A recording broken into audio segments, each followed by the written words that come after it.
of freedom, Ghana, land of freedom, toils of the brave and the sweat of their labors, toils of the brave which have brought results.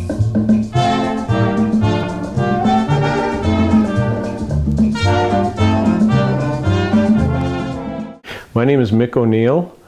I was a Peace Corps volunteer first in Ghana from 1971 to 72.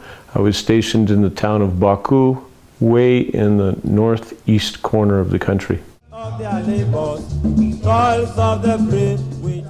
The staging period was in the Benjamin Franklin Hotel in Philadelphia. Many people went through the Ben Franklin Hotel in Philadelphia. And the first person I met was a lady also getting on the elevator to go up to our staging area. And she was about 69. I said, oh my goodness. If she can go, I guess I can too.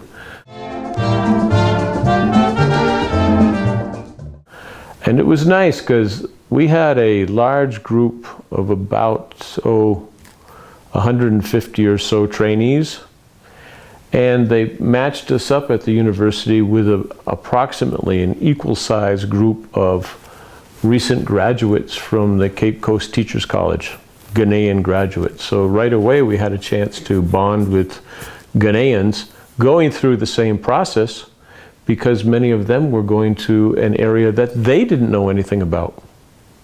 They didn't know the local language either. So we had good friends during the training period. One of them, I don't remember his name, asked me if I wanted to go downtown and try the local food, go to what they call the chop bar. And it was basically a place where they served rice and some sauce and little pieces of meat type of thing. So we got one, and they asked if I liked chili, and I said, sure. Well, I came from Vermont. I'd never had chili before in my life. And this guy from the coast of Ghana, who had grown up with chili, couldn't eat his plate. It was too hot for him. And I loved it. So ever since that time, living here in New Mexico is fantastic because we have a lot of chili. And I've never had a problem with hot food, ever. Even when I worked in India, and it gets pretty hot in India. So that friend introduced me to chili, and here I am in New Mexico with more chili.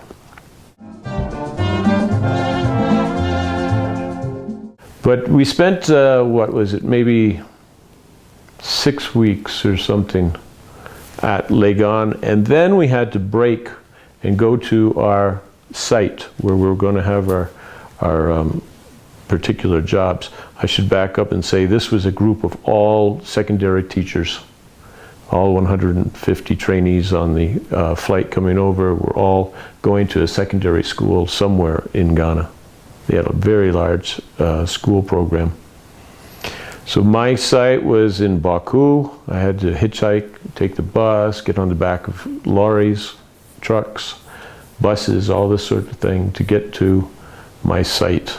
And we were supposed to go there for a few days, introduce ourselves to the headmaster, get acquainted with where we would be living, that sort of thing, and then return to different sites for the second half of our training program.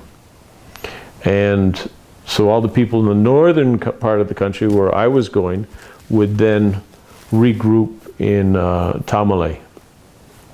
So I got to Baku and found a place to stay. They had a lot of government rest houses scattered around the country, and we could use those facilities. And the next morning, I got in touch with the headmaster, and he said, well, come over for dinner. And I went over to the headmaster's house that evening, and he had a little brand new baby, maybe 6 months old or something like this.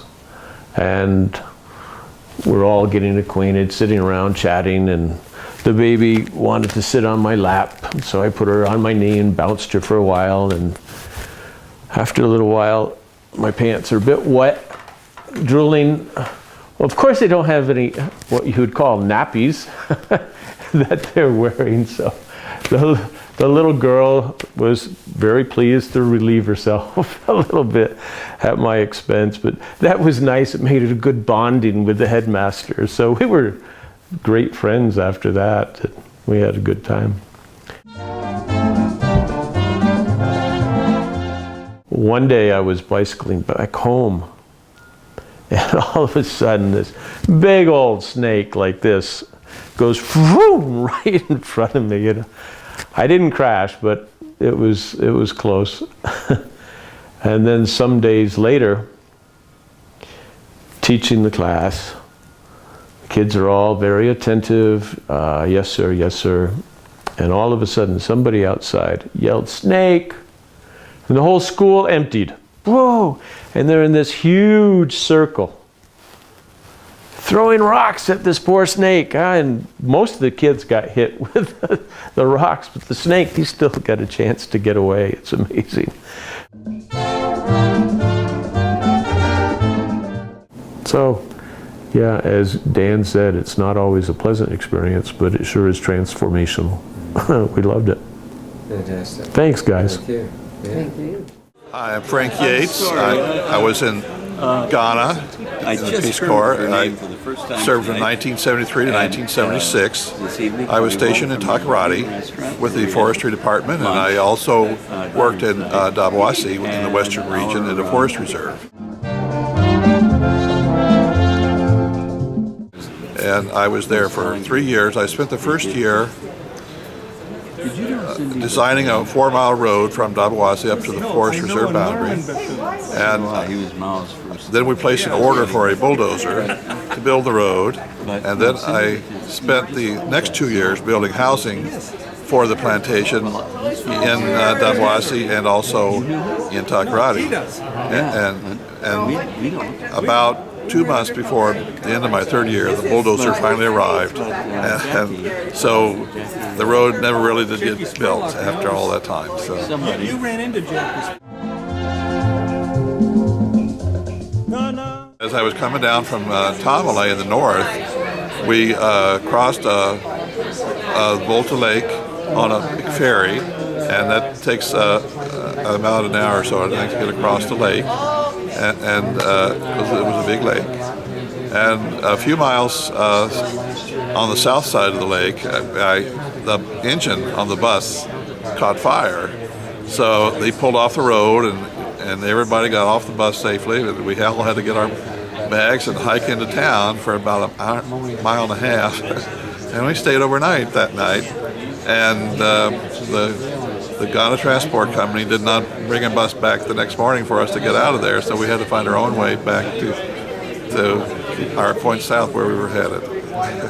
Bill Miller. I was in West Africa in Ghana from 1974 through 1976. I was teaching at the University of Cape Coast, and currently I'm proud to now have a son in Namibia as a Peace Corps volunteer. Fantastic. Godwin I served 2 years, 77 to 79 in Ghana, West Africa. And I served in the capital city of Accra. I worked in a school and home for mentally handicapped children. I was a speech pathologist there. And I lived with 3 other Peace Corps volunteers who were special education teachers. And actually one was an occupational therapist. And we lived together in a house out in the suburbs, kind of sort of outside of the city. The best part about the experience, I think, was what I got back from the children that I worked with, from the families that I met. I learned so much about how to endure in the toughest times. I think that no matter what, if you put your mind to it, determination, perseverance, you can accomplish anything. And the people that I lived with and served, they were just wonderful. And I'll never forget, it's just like they say, the toughest job you'll ever love. And I love it, and it's always with me. Thank you. Fantastic. Okay, well, my name is Susan Castor. I was a Peace Corps volunteer in Ghana, West Africa, from 1977 to 1981. And I lived in Tumu, which is west of Bolgatanga. I was a Peace Corps volunteer over 30 years ago. And going back to the village in 2008, it was like, walking into the village was like nothing had changed, and yet everything had changed. The people who had never had any education have cell phones now, and a really good entrepreneur has set up a generator, and you go and pay a couple of CDs and charge your cell phone. So there's no running water, there's no electricity, but everybody has a cell phone now. It's a real interesting, and it's like so close. I'm really excited about the solar panels because they talk about democratization of communication, which is good. That village doesn't have democratization of information yet. And the good and the bad come together, I know, but if the solar panels could work, and if there could be internet access on a even village scale, then you could really move towards democratization of information as well as communication. Julia de Michaelis, I was a Peace Corps volunteer in northern Ghana in 1982-1984. During that period, I worked with women to build mud stoves, teach them how to keep bees, develop lots of home improvement technologies like soak-away pits and public hygiene facilities in terms of trash removal. And then my farm failed, so I wasn't able to provide any assistance in the agricultural arena.